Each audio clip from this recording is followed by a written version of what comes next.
opening hymn, "Oh, I Woke Up This Morning."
Phillips. I'm Secretary of the Board of Unitarian Universalist of Sarasota, and I want to welcome everyone, whether you're on campus or over live stream.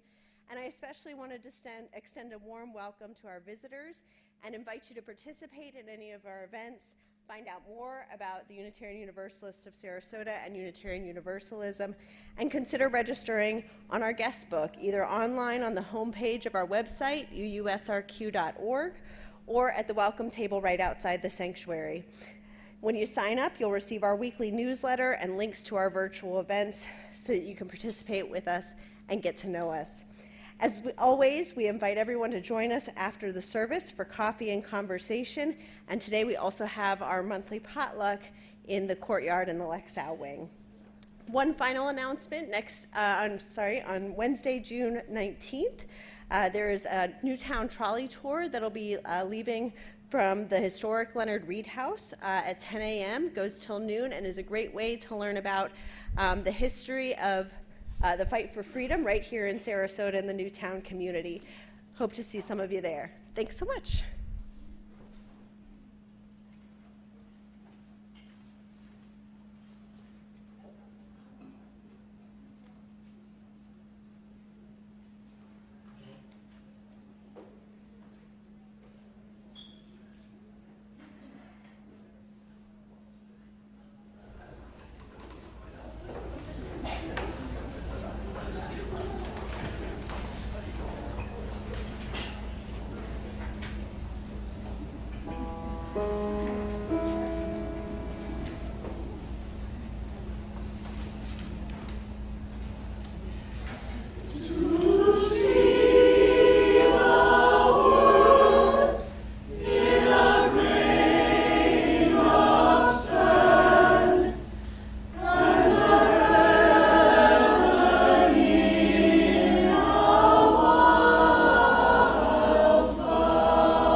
Oh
Our opening reading today is a statement of purpose of the Western Unitarian Conference in 1920, which I will talk more about in my reflection.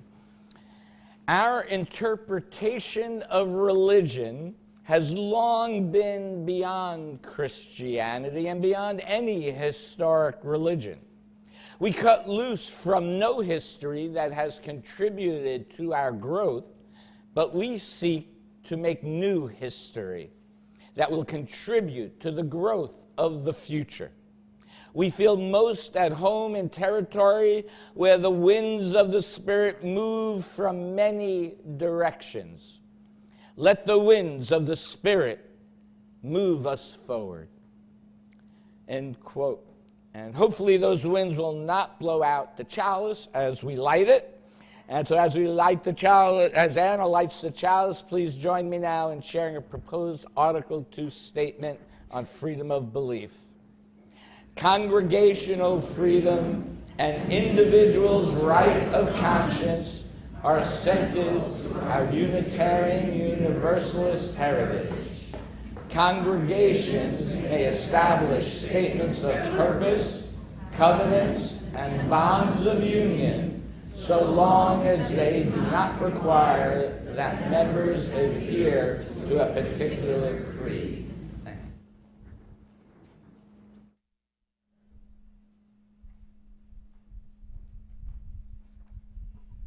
Good morning, everyone. So in honor of our Summer Fun series, I have chosen a story today about the outdoors. So today's story is Up the Creek, written and illustrated by Nicholas Oldland. There once was a bear, a moose, and a beaver. Boy, that sounds like a joke is coming. But it is not. No, there once was a bear, a moose, and a beaver who were the best of friends, though they often disagreed. One sunny day, the bear, the moose, and the beaver decided to go canoeing together. The moose wanted to steer, but so did the bear and the beaver, so they all sat in the stern. And with so much weight in the back of the canoe, it tipped, and they ended up in the water. So they played eeny, meeny, miny, moe, and it was decided that the moose would steer. So they all settled back into the canoe and began to paddle. Well, the bear insisted on paddling on the port side, but the beaver and the moose also preferred the left. And with everyone paddling on the same side, they just traveled in circles. Soon their arms grew tired, so they began to switch sides. And that's when they finally started to travel in a straight line. But just as they began to make progress, they came to a stop at a beaver dam. Well, they all had different ideas about how to get across. The beaver wanted to push the canoe, but that didn't work. The moose thought they should pull the canoe, but that didn't work either. Fortunately, the bear figured it out that the only way across was to portage. So back in the water, the bear, the moose, and the beaver settled into a rhythm and started to really enjoy paddling along the river. But it wasn't long before they started to argue again. They argued so loudly that they didn't notice the current growing stronger or the quiet rumbling in the distance until it was too late. The river had turned into a wild whitewater rapids. Thrown sideways and underwater, through the air and everywhere, the bear, the moose, and the beaver held on for their lives. Exhausted, bruised, and wet, the three friends landed on a rock in the middle of the rapids. Well, the moose wanted to burn the canoe to make a signal fire. The bear wanted to throw the beaver to shore to get help. And the beaver figured swimming to shore would probably be safer. So they argued whose plan was the best well into the night. And the next morning, it dawned on the bear, the moose, and the beaver that they would have to work together to make it home safely. So they climbed back into their battered canoe, took a deep breath, and ran the rapids. They twisted and leapt, crashed and blasted through the water. The rapids were fierce, but with the bear's powerful strokes and the moose's steady hooves and the beaver's clever commands, they set a true, clear course. At last, the bear, the moose, and the beaver made it to shore. And after a much-needed nap, the bear, the moose, and the beaver worked together to repair their canoe and paddles, catch some fish, cook some lunch, and before they tucked into their meal, they all gave thanks for the wildest adventure they had ever had together. Rested and relaxed, the bear, the moose, and the beaver were ready to set out for home. But after looking at the raging rapids, they decided to walk, and no one disagreed with that. The end. So, I'm not saying the bear, the moose, and the beaver were Unitarians and Universalists, or that that canoe might have been a metaphor for our faith and its formation, but you might see some similarities. So in this story, what I did see was three friends having differing beliefs. Maybe there were some arguments over who was right, but in the end, the three friends came to the same conclusion. They had a common goal, and they could meet that goal working together without having to change either their own beliefs or their friends' beliefs. Unitarian Universalists honor deeds over creeds. We don't ask you to profess a singular spiritual belief. We don't believe in a or else. We do agree on common principles and how we interact with each other and the world. And we act upon these principles to lift people up, break down injustices, and protect the earth. And I am proud to be a Unitarian Universalist. Yes. I now invite any children and youth here to join me in the West Wing, where we'll act together to create a city of our own. And if you're new here, no worries, just come with me and I'll show you the way. Thank you.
As centering in words from the Reverend J. Deacon, we are just now waking up to the farther reaches of our human possibility.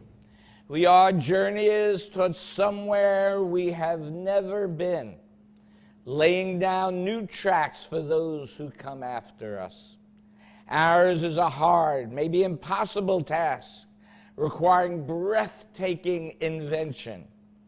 There are no clear rules or instructions on how to do this, so we have to listen to each other, and to the stranger who brings us perspectives from beyond the scope of our vision. We've got to trust the evolutionary impulse that surges in us, because the future is in our hands. As we go into a time of silence, let us contemplate the future of Unitarian Universalism.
I'd like to invite our President, Bill Payton, and Sandy Hayes from our, isn't that the next thing, right? The new member ceremony? Okay, from our membership team, as we recognize our new members. Come on down, new members. This is being recognized where you get to come up front and everybody gets to see you. So that you can be known and you get to know others.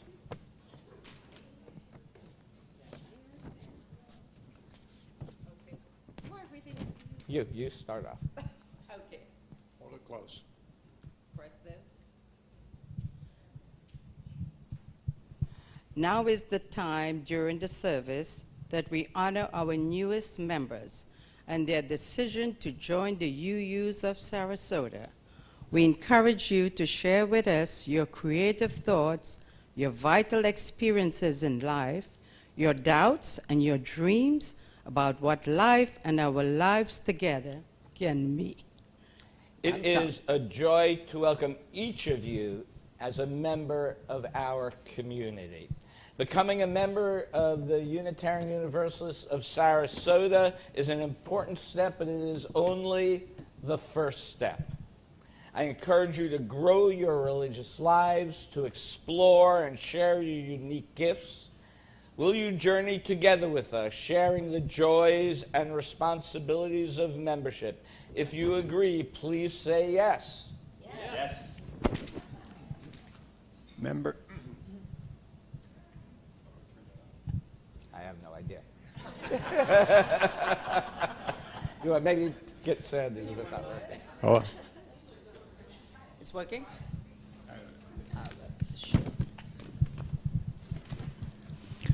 Members of the Unitarian Universalists of Sarasota, will you reach out to these people in friendship? Will you including them in our activities? Will you walk with them on their religious journey? Will you be open to their unique gifts and perspectives?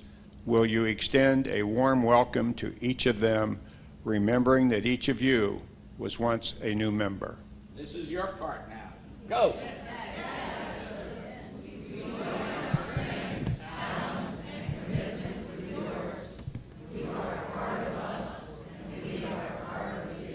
Ours is a shared ministry to help each other find meaning in life and to build a just and compassionate life and world, working to fulfill the mission and vision of the Unitarian Universalists of Sarasota. So let's all give our new members a big round of applause.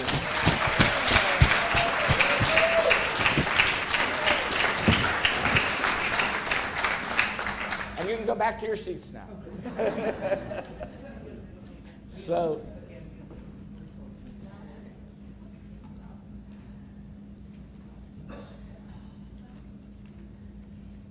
So since we just welcomed some new members into the Unitarian Universalists of Sarasota, I think it would be a good time to just spend a moment to talk about the meaning of membership and what some of the covenants that we hope members will make. Commitment to regular attendance at worship services. We didn't tell you all of this before you joined, by the way. No. A commitment to serve the Unitarian Universalists of Sarasota, to give back of yourselves wherever your skills or your passion may be. This is not just for the new members, this is for everybody. A commitment to develop your religious life, as an example, through one of our varied adult RE programs, such as Chalice Circles, small groups, spiritual practices, social justice programming. And lastly, a commitment to being in right relations with other members, which is the most important of all of these. Now, I want new people to know what it means to be a member. It is actually very easy to become a member here, but the meaning of membership is much deeper. And I'm okay. Look, I understand not everybody's going to make all of these commitments all the time. Or I want to be clear, I do understand different people have different life circumstances and abilities, and so that prevent them from being fully committed in all of those ways. I certainly understand that. But I have found, the reason why I say that is because I have found in my long experience as a Unitarian Universalist, and then as well as a minister, and as well as my previous religious experiences, that through such commitments, people find meaning in their experiences in the congregation and have a richer and deeper life because of such commitments. Now, one final commitment we ask for is for everyone to be as generous as they can, both when they're pledging as well as now when we take our offering. For those online or on your cell phone here, there is a link to donate in the YouTube description, as well as a QR code in the order of service. Let this sacred time begin.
All right, we're going to do a responsive reading now. It's similar to one that is in our hymnal. However, when I went back to the original writing that it was based on, I realized it was very different what was in the hymnal versus the original writing. So I've sort of changed it up. I will invite you to read I think it's the yellow part up there, and it's from the book, The Prophethood of All Believers, from a speech in 1975.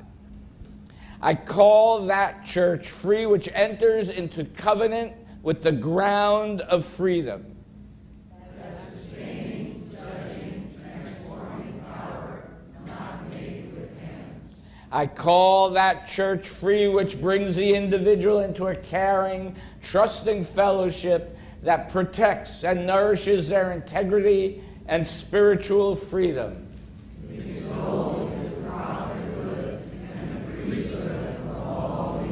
I call that church free which liberates from bondage to the principalities and powers of the world. Which promotes the continuing reformation of its own and other institutions. It protests against routine conformity or thoughtless nonconformity. I call that church free which promotes freedom in cooperation, seeking unity in diversity.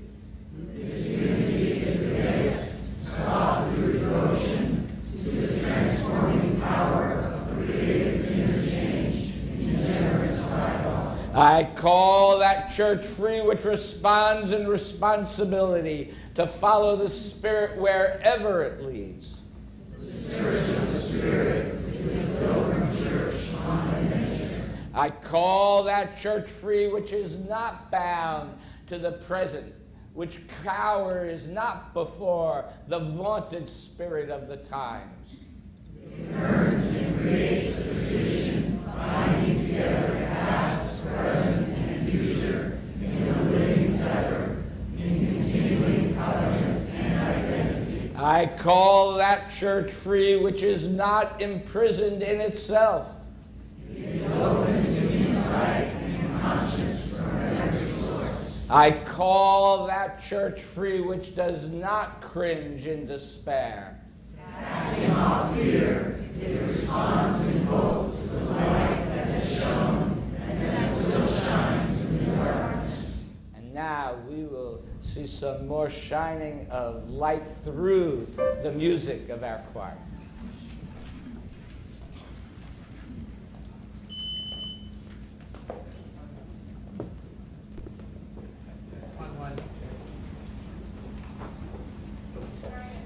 Hi, check one. Hi. Try a different mic. Check 1 1 1. Check 1 1 1. Check 1. Testing. There it is. Sorry, I forgot. I'm constantly on the search for new music for the choir, and I look a lot for justice songs, music about social justice. And so when I was doing searches, this song keeps coming up. But then I thought, I realized I should probably explain a little bit, because I saw the video of this song. It's by Pink. And I saw the video first, so I knew right away what it was about. And when we were rehearsing with the choir, I started to realize that not everybody has seen the video, and they might not realize the words can be a little bit ambiguous. So I just wanted to tell you, it's a social justice song. She had written this song after something sort of political had happened that was sort of restriction of rights, or I'm not even sure exactly which issue it was, what was going on at the time. But it's a song about those in society who have not really been taken care of, or people who are sort of, their rights have been restricted or have not had access to freedom. So.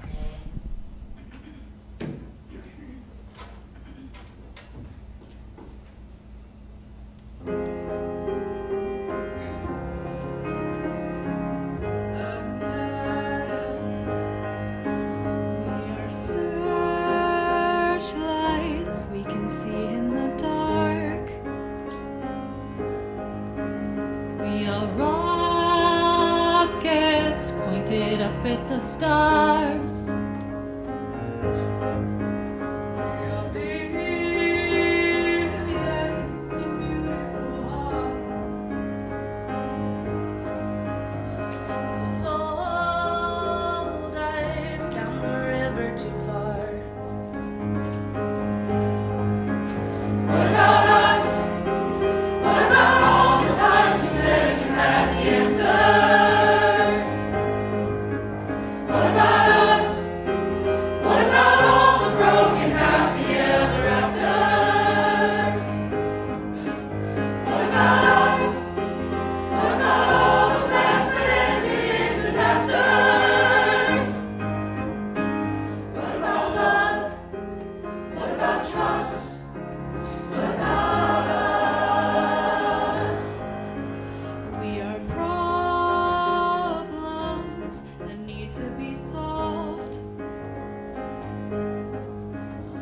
We are children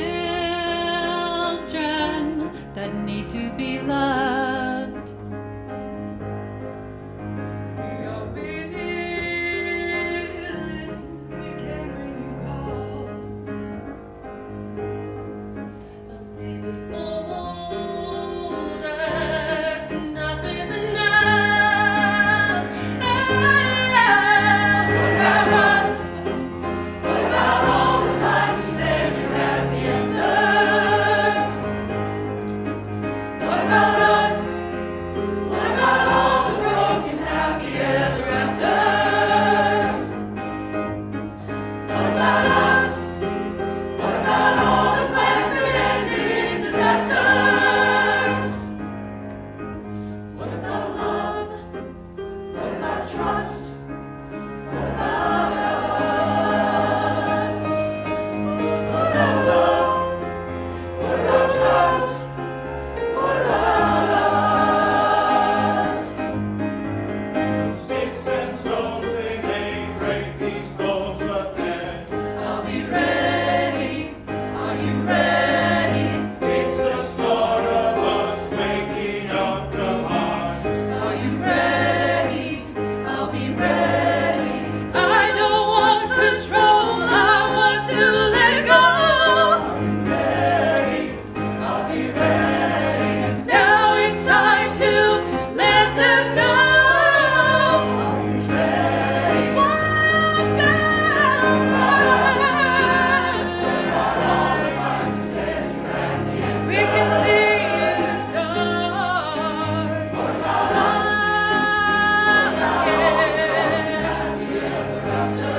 Look at the stars.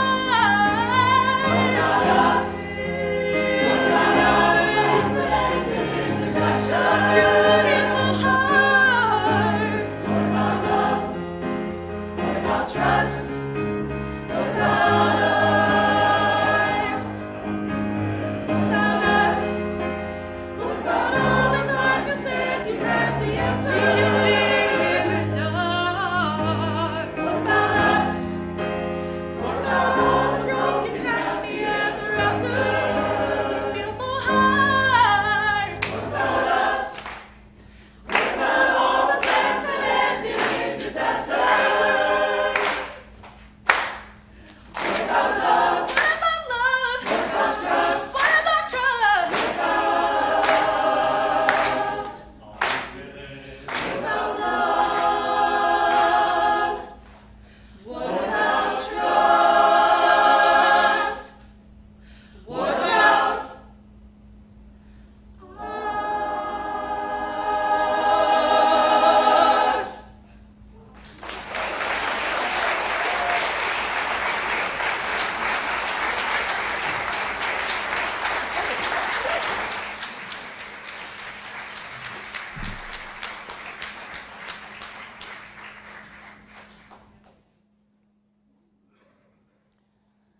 Thank you, choir. That was just excellent. Thank you. So one of our recent events, we were talking about what our UU elevator speech was. Meaning, if you met someone on the top floor of an elevator in a building and they asked you to describe Unitarian Universalism, what would you say before you got to the bottom floor where everybody got off? And of course, this would be different depending on how tall the building was, of course. But I usually start my elevator speech with, we are a non-creedal religion, meaning you don't need to believe any specific thing to be a member here. And then I go on to include something like, we are a welcoming community that encourages an open-ended search for meaning in life and a commitment to asking our values to shape our actions. It's the third floor. We are a pluralistic religion that draws wisdom from many sources. And then we're on the first floor, and the door opens, and then they run to find their nearest Unitarian Universalist congregation. But I want you, at some point, think about how would you, if you could encapsulate Unitarian Universalism in 30 seconds, how would you do that? Now, if you remember the thought of freedom in the opening reading about the Western Unitarian Conference. And unless you came to my UU religion class this year, you might not have heard of the Western Unitarian Conference. So we were not always non-creedal. Up until 1898, we had a Christian creed. And so we trace ourselves as a denomination in the United States, or an association, back to the early 1800s, 1825 formally. But soon after, and we were, the far left of the radical Christian Protestant Reformation. And so I've spoken before about the Transcendentalists, William Ellery Channing, but really more so Ralph Waldo Emerson, Theodore Parker, Henry David Thoreau, many of the women, Margaret Fuller. And so they would gather and they would meet, and they brought in non-Christian sources into Unitarian Universalism, and they took the Bible, they looked at it in a critical approach, not literally, and so this put them at odds. And again, when we were starting out, they still wanted to be seen as Christian, the more conservative group. They'd broken away from the Congregationalists and the Trinitarians, and this is the Unitarians I'm talking about, and they wanted to still be seen as Christian. But more and more people that we were attracting were attracted to this more progressive view. And that progressive view also coincided with work on abolition, as well as education and other improving of the social welfare in the world. But unfortunately, many of those ministers in the Boston area were forced out of their pulpits, and they had to move west. And of course, west of Boston meant Rochester, New York. But after the Civil War, many of them started going to the Midwest states. And they were often called, these progressives were called Parkerites, because after Theodore Parker. Theodore Parker was one of the few ministers who did not lose his pulpit, because his mother-in-law was the main benefactor of that pulpit. He married well. And then he went on to start his own megachurch in Boston, believe it or not. Anyway, so these people were called Parkerites. And eventually, the UUA, or it was the AUA back then, there was friction because they wanted to have this Christian creed. And these ministers and churches formed the Western Unitarian Conference, stopped paying money to Boston, and created their own organization. And then the ones that stayed in the East formed, called the Free Religious Association. And so realized now, fast forward from the Civil War to 1898, all three of these organizations are weaker because they've diluted their power by going into three organizations. And the person at the AUA, Henry Bellows, realized this, and they put in this non-creedal freedom of belief statement in 1898, and all of those organizations then dissolved in part. Formally they may have been open for a while longer, but they pretty much, all their work dissolved back into the Unitarian Association. So being non-creedal, encouraging an open-ended search does not mean, though, that we can believe anything we want. That's always the question. And do anything we want. It means we act based on what we have agreed to as part of this specific community. And since we are a non-creedal religion, we are bound by covenants, right? Covenants that we all make with each other as members of this community. Now, some are explicit covenants, like our bylaws, our policies, our contracts, and most importantly, our mission and vision, right? That's what our goal is. We worked a year on refining and creating a new mission and vision. And that is an explicit covenant that we say this is who we are and what we hope to be in the future. We also have a tradition of how things have been done in the past. And some believe this tradition equals an implicit covenant. However, as each new person joins in membership, they become part of that tradition and part of making a new tradition. And that creates new implicit covenants. And if we are to truly be welcoming, to truly allow diversity, I believe we are interdependent with others. And if so, we cannot find wholeness with only ourselves. We need with others to be in covenant with, to be whole. And by becoming a member, you are saying, I cast my lot with these people for better or worse. You say, these are my people. These are the people I covenant with. These are the people I want to create a covenant with. These are the people who together with me will try to create a community based on our values. By becoming a member, you are saying to yourself and to the world, this is my religion.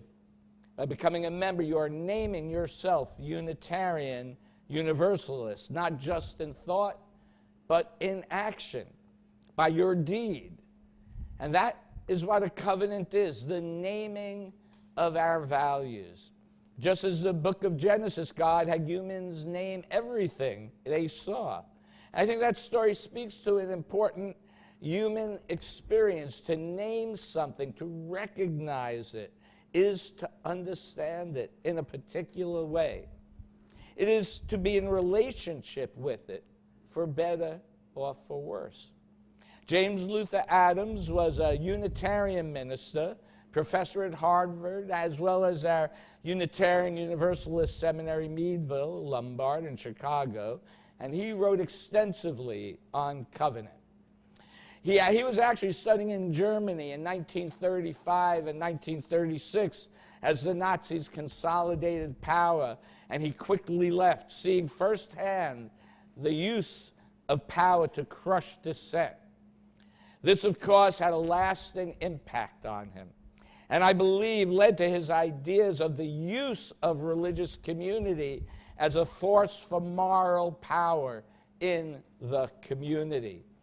And he wrote extensively on covenantal, liberal religious communities and their need to shape the values of society. He spoke of humans as a species, are a covenantal people, going back to the Hebrew scriptures, with Abraham making covenants to God, and Moses and the Hebrews making covenants to God, and Jesus making a new covenant with his followers. And it was in Adams' paper, The 5 Smooth Stones of Liberalism, where he stated that revelation, I quote, revelation is continuous. Meaning has not been finally captured. Nothing is complete, end quote. And thus, we will always be making new covenants. Throughout the scriptures, there's an ongoing theme as well as of broken covenants. Adams, quoting the famous Jewish theologian Martin Buber, wrote, humans are promise-making, promise-keeping, promise-breaking, promise-renewing creatures. There will be times we will miss the mark. It's true. It's human nature. But when we do, we must be in right relationship with each other to be able to become a promise-renewing community over and over and over again. We need to engage in conversation. This is why leadership felt it was so important to have these congregational conversations this past year, on the big issues that were affecting the congregation. And we will, after taking a short summer hiatus, they will return again in August. Because we want to hear from you, all of our members, and you have the opportunity to be heard. And we want everybody to have that opportunity. And this is why covenant is so important, why we point to it, We do not point to a specific symbol or a specific creed, although this probably comes the closest, the chalice as a symbol. And we don't say you have to follow this or you have to believe this particular thing. No, we point to our covenants of how we are to be together in community. We believe in deeds, not just deeds out on the street, but deeds inside here in our community. Our covenants are what holds us together. Our covenants are what allows us to be inclusive and not exclusive. Our covenants are what bring us wholeness, add meaning to our lives. Without covenants, we are just all individuals separate from each other, flailing about. It is our covenants that bring us into community together. And as we live out our covenants and improve as a community, we find what works, what doesn't work, and then we adapt to be better. And then we improve our covenants. That's why you see so many amendments to our bylaws and policies all the time. And so by doing so, by constantly adapting and changing to meet the newer needs and the new needs of the newer people as well, we grow as human beings from that experience. We learn things from each other.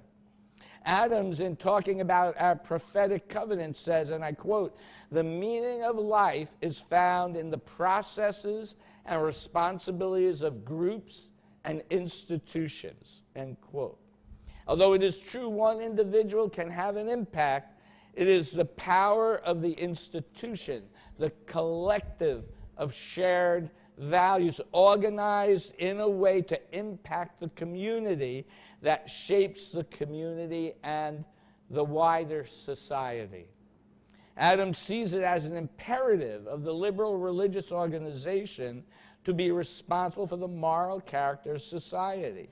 If we abandon the public sphere, if we abandon the moral high ground, if we abandon our seat at the table to impart our values within society, then the only religious voices that will be seen and heard will be the steady drumbeat of those who spew hate and greed, discrimination, violence, and oppression. Our covenant is a covenant of love. Ours is a covenant of compassion.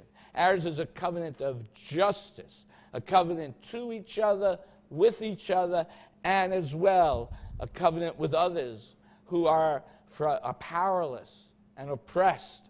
And as well, we have a covenant with the earth that sustains us, with the air we breathe, with the food that we eat, with the water that we drink. We have the power to impart our values, and we must take the responsibility to do so.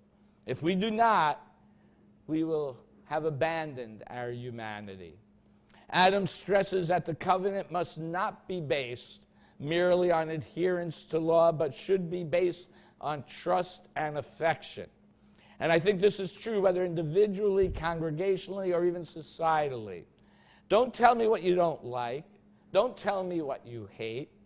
Tell me instead about what produces love, what gives meaning to yours and others' lives, right? What is your vision for a better, more loving, more compassionate, more just community for all people? And tell me how you think we can get there. Lastly, Adams says that covenants, and I quote, were produced by a prophetic criticism and carried within it a continuing need for the freedom of critical dissent, end quote. As I said, as we change as a community, as a society, as more people hear the values that we espouse, with each new person who hears our call, we will be changed by their inclusion. Right? This is the nature of inclusion. We can have two reactions to this. Right? We will be forced as individuals and a community, right, as a world, to choose between inclusion and exclusion. Adam said something to me that I thought was very profound in reflecting on his experience with the Nazis. He said, and I quote, "Nazis rooted in the elements of nature, namely in the one's own blood and soil and territory, regardless of the law or universal standards, and to suppress every kind of free criticism.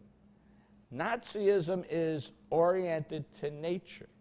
The prophetic covenant is oriented to history, to the demands of history and the achievement of meaning in history through social responsibility," end quote. I have to admit, that was a hard thing to read. I think of nature in a different way. But on the one hand, I feel we need to get our own house in order, whether that's our home, our congregation, our city, our country. But on the other hand, everything we do impacts the entire world. If we really think we are interdependent with all that is, and we have to then realize everything we do impacts the entire world. And so we can choose the two choices. We can either, like the old Westerns, circle our wagons and shoot anything that tries to get through, or we can look at where we have been and look at where we want to go, and we can be open to new ideas, new ways of being, and new ways of living within a global society. As Bob Dylan sang, we can get busy living or we can get busy dying. And as I say, we can get busy creating, committing to a certain way of organizing our lives, or we can get busy sleeping and accept whatever comes our way. It's our choice. So I encourage you to get busy living, to get busy engaging, and to get busy creating in whatever way that you can, in whatever way that you have the ability to. I invite you to engage in deeper conversations about covenanting. I invite you to engage about what it means to be a member in the Unitarian Universalists of Sarasota. And I invite you to engage and volunteer to serve this congregation that has brought meaning and community to all of our lives. And I invite you to engage, for through engagement, we will find wholeness. And through wholeness, we will build the world that we dream about. May it be so. I invite you to rise in body and or spirit for our opening, closing hymn. We could go, who wants to play two, as Ernie Banks would say. Building a New Way.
comes, humanity can surpass itself only by surpassing itself.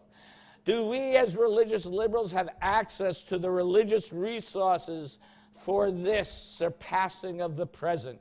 If not, the time will come when others will say to us what Henry IV said to the tardy Crillon after the victory had been won. Begone, brave Crillon, we fought at Arcs and you were not here. So let us be there, working to build a new way. Please join me in extinguishing our chalice. We extinguish this flame, but not the light of truth, the warmth of community, or the fire of commitment. These we carry in our hearts until we are together again. Thank you all for your presence here today. Please go forth, be joyful, do good. Thank you.